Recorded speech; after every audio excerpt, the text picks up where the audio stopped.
Welcome to JH. I recently tested the MINISO MS190 translation earbuds because I wanted a simple, affordable way to handle real-time conversations without looking like I'm struggling with a decade-old phrasebook. Right away, the comfort level was a pleasant surprise. They're lightweight and fit snugly enough that you might actually forget they're there.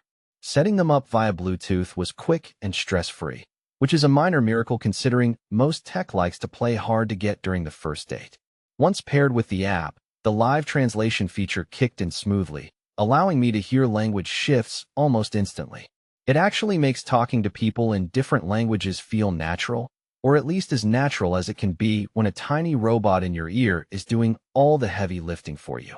What I really appreciate about the MS190 is that they don't just sit in a drawer until you go abroad. They double as solid everyday earbuds.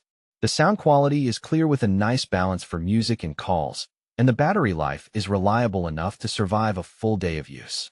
It's a relief to have a gadget that doesn't demand a charger every 5 minutes like a needy toddler.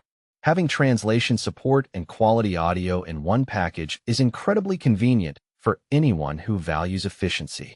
Overall, these earbuds are a practical and surprisingly enjoyable tool that makes communication smoother while still being great for my daily playlist. It turns out you can actually get functionality and value in one go, provided you don't mind the earbuds being smarter than you are.